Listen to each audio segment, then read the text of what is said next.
अब इसका उल्टा कर लो, आपका सिर दक्षिण में कर दो, ठीक है? पृथ्वी का दक्षिण में आपका सिर कर दो, तो आपका सिर तो नॉर्थ हुआ और पृथ्वी का दक्षिण हुआ, साउथ हुआ।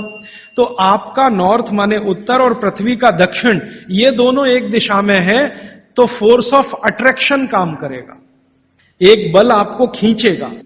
और अगर आपके शरीर पर खिंचाव पड़ेगा, मान लीजिए आप लेटे हैं और ये पृथ्वी का दक्षिण है और इधर आपका सिर है, तो आपको खींचेगा अगर कोई, तो शरीर थोड़ा सा बड़ा होगा। जैसे रबर खींचती है ना, इलास्टिसिटी, ऐसे ही शरीर में थोड़ा सा बढ़ाव आएगा। जैसे ही शरीर थोड़ा सा बढ़ा तो बॉडी में रिलैक्सेशन आ गया। आप अंगड़ाई लेते हैं ना, एकदम शरीर को तान देते हैं, फिर क्या लगता है? बहुत अच्छा लगता है, क्योंकि शरीर को ताना तो उसके बाद शरीर में थोड़ा बढ़ाव आया, आप बहुत रिलैक्स फील करेंगे। तो इसलिए भागवत जी ने कहा कि दक्षिण में सिर करेंगे तो शरीर पर फोर्स ऑफ अट्रैक्शन है, उत्तर में सिर करेंगे तो फोर्स ऑफ रिपल्शन है। फोर्स ऑफ रिपल्शन में शरीर पर दबाव पड़ता है, फोर्स ऑफ अट्रैक्शन में खिंचाव पड़ता है। खिंचाव और दबाव एक दूसरे के विपरीत हैं। दबाव से शरीर में संकुचन आएगा तो खिंचाव से शरीर में थोड़ा सा फैलाव आएगा। तो फैलाव है तो आप सुखी नींद लेंगे और उस पर दबाव है तो नींद नहीं है। इसलिए उन्होंने बहुत बेहतरीन विश्लेषण दिया है। यह विश्लेषण मैं मानता हूं जिंदगी के सारे मानसिक रोगों को खत्म करने का अकेला है सूत्र। नींद अच्छी अगर ले रहे हैं आप तो समझ लीजिए दुनिया में बहुत सारी चीजें आपके शरीर से बाहर। भोजन अच्छा है, नींद अच्छी है, और क्या चाहिए? तो आप नींद अच्छी लें, ब्रेन हमेशा आपका फोर्स ऑफ अट्रैक्शन पे रहे, इसके लिए दक्षिण में सिर करके सोना बहुत अच्छा, और नहीं तो पूर्व में करना। अब पूर्व क्या है? पूर्व के बारे में पृथ्वी पर रिसर्च करने वाले सब वैज्ञानिकों का कहना है कि पूर्व न्यूट्रल है।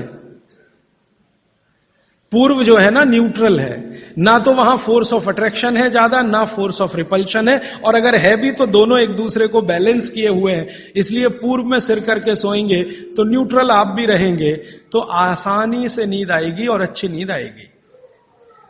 पश्चिम का आप पूछेंगे जी, पश्चिम के लिए अभी रिसर्च होना बाकी है।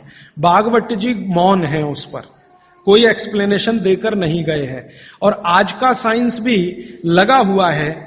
कोई रिसर्च अगर आ गई तो मैं जरूर आप तक प्रेषित करूंगा। पश्चिम के बारे में सोने के हिसाब से, वैसे तो बहुत रिसर्च हो चुकी है पश्चिम पर, वास्तु वालों ने बहुत काम कर लिया है कि पश्चिम में क्या होना चाहिए क्या नहीं होना चाहिए, लेकिन सोने के हिसाब से, स्लीप के हिसाब से जो सूत्र में बात कर रहा हूं, वो रिसर्चेस पश्चिम पर कम हुई हैं, पूर्व पर हो चुकी हैं, दक्षिण पर बहुत हो चुकी हैं, उत्तर पर तो सबसे ज्यादा हो चुकी है। तो ये तीन दिशाओं को ध्यान में रखना है सोते समय। माने पूर्व में सिर करके सोए तो बहुत अच्छा, नहीं तो दक्षिण में। अब इसके आगे का सूत्र और भी मजेदार है, बहुत इंटरेस्टिंग है।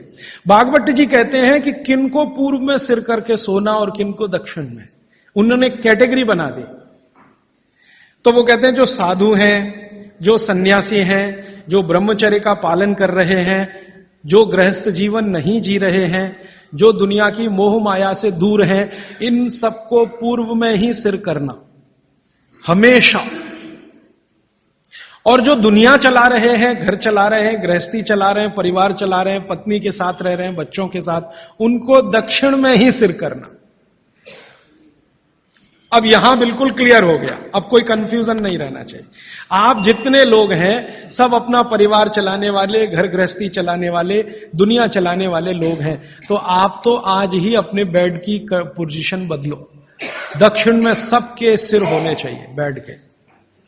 और मेरे जैसे लोग जो शादी नहीं करते, ब्रह्मचारी हैं वगैरह वगैरह, इनको पूर्व में ही सोना। साधु जी, साध्वी जी जो भी हैं, जिनको अपने जीवन में नैष्ठिक ब्रह्मचर्य का पालन करना है, साधु महात्मा संत, इनको पूर्व में ही सोना है सिर रख के। और आप जैसे लोग जिनको घर गृहस्थी चलानी है, दक्षिण। अब यहां कोई कंफ्यूजन की गुंजाइश नहीं है, आप अपना याद रखो, मैं मेरा याद रखता हूं। अच्छा, आज के लिए इतने ही सूत्र। अब आप सवाल पूछ सकते हैं। साउथ डायरेक्शन में फोर्स ऑफ अट्रैक्शन है, कहा आपने, सिर के लिए। हाँ, हाँ। तो शरीर की खिंचाई होती है, तो क्या जिन बच्चों की हाइट कम है उनको कंपलसरी हम साउथ फेसिंग जरूर सुलाइए, ताकि उनकी हाइट बढ़े? जरूर सुलाइए। जिन बच्चों की लंबाई आपको कम लग रही है, आप हमेशा उनका सिर दक्षिण में रख के सुलाइए। थोड़े 3-4 साल के बाद आपको खुद महसूस हो जाएगा, हाइट बढ़ने का लंबाई बढ़ती हुई दिखाई देगी। राजीव भाई, कल जी। आपने बताया था सुबह उठते ही पानी पीना चाहिए, लेकिन जैन धर्म में यह बताते हैं कम से कम 48 मिनट बाद में कुछ हाँ, भी वो लेना बिल्कुल चाहिए। ठीक है। जो जैन इसके लिए दर्शन क्या में करना 48 मिनट का नियम है ना, सूर्योदय होने के 48 मिनट के बाद, वो बिल्कुल नियम सही है, पक्का है। वो नियम क्या है, वो हमें समझने की बात है। वो नियम ऐसा है, जो पानी है ना, पानी बहुत सारी जीव राशियों का संग्रह है। अब ये थोड़ी सूक्ष्म की बात है, मैं जाना नहीं चाहता था लेकिन सवाल पूछ लिया इसलिए कह रहा हूं। पानी जो है सूक्ष्म जीव राशियों का संग्रह है। आप चाहें तो पानी में लेंस लगा के देखें, करोड़ों करोड़ों सूक्ष्म जीव आपको दिखाई देंगे इधर उधर भागते घूमते। अगर देख लें तो दिल ही नहीं करे पानी पीने के लिए। ये तो सुबह सुबह क्या होता है कि आपका जो मुंह है, ये जो लार है ना, ये मैंने आपसे कहा कि सुबह के समय सबसे ज्यादा तीव्र होती है, मेडिसिनल प्रॉपर्टी ज्यादा होती है इस लार की। तो अगर आपने उठते से ही पानी पिया तो उसमें पूरी संभावना है कि ज्यादा जीव राशि की हत्या होगी। इसलिए जैन दर्शन ये कहता है अनावश्यक हिंसा से बचो। हिंसा से बच सके ये आदर्श है, लेकिन अनावश्यक हिंसा से जरूर बचो। अनावश्यक, जरूरी नहीं है तो उसको हिंसा मत करो। तो अनावश्यक हिंसा से बचने के लिए जैन शास्त्रों ने, जैन आचार्यों ने ये कह दिया जी 48 मिनट के बाद पियो। ये 48 मिनट में क्या हो जाता है, 48 मिनट में आपके मुंह की जो लार है ना, इसकी जो क्षारीयता है ये कम हो जाती है, बहुत कम हो जाती है, बहुत तेजी से कम होती है।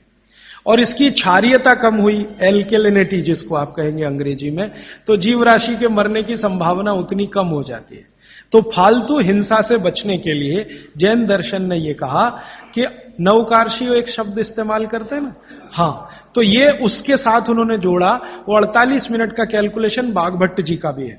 वो ये कहते हैं कि सुबह उठते ही 48 मिनट तक अगर आप इंतजार करते हैं तो मुंह की जो लार है इसकी क्षारीयता कम होना शुरू होती है।